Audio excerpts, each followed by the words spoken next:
Sa lahat na makasama natin sa tuwid na daan, kayo ang lumikha ng pagkakataong baguhin ang dinatnan at gawing mas maganda ang ipapamana natin sa susunod na sanang lahi ng mga Pilipino.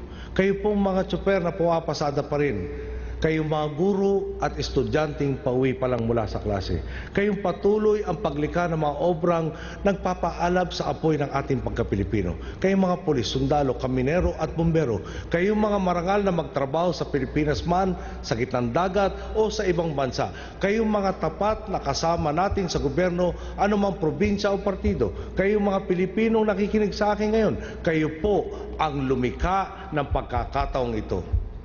Lumikha po kayo ng gobyernong tunay na nagtatrabaho para sa inyo. May 5 taon pa tayo para siguraduhin hindi na tayo babalik sa dating kalagyan. Hindi tayo magpapadiskaril ngayong napakaganda na ng resulta ng ating sinimulan. Kapag may nakita tayong butas sa sistema, huwag na po tayong magtangkang lumusod. Huwag na nating daanin sa pakiusap ang madadaan sa pagsisikap. Tama na ang unahan, tama na ang tulakan, tama na ang lamangan dahil lahat naman po tayo ay makakarating sa minimiti nating kinabukasan. Tapusin na po natin ang kultura ng negativismo. Iangat natin ang kapwa Pilipino sa bawat pagkakataon. Bakit po ang iba? Ang hilig maghanap ng kung ano-anong pangit sa ating bayan. At napakahirap, parang kasalanan na magsabi ng maganda.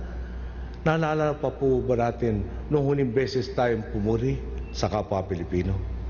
Itigil na po natin ang paghihilahan pababa.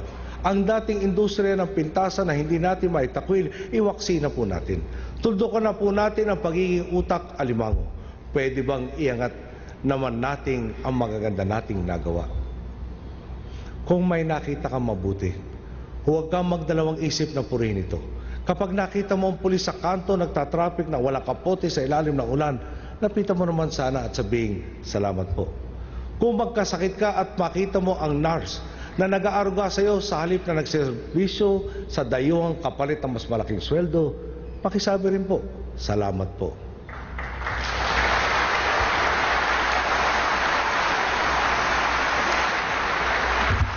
Bago ka umuwi, galing eskwela, lapitan mo ang guro mong piniling mamuhunan sa iyong kinabukasan kaysa unahin ang sariling ginhawa. Sabihin mo, salamat po. Tulad na aking gurong nasa screen ngayon, salamat po, Ginang Iskasa.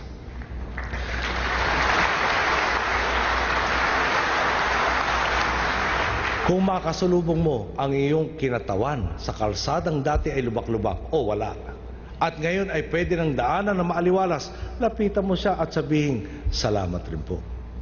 Kaya po, sa sambayan ng Pilipino, ang aking boss, na nagtimon sa atin tungo sa araw nito, maraming salamat po sa pagbabagong tinatamasa natin ngayon.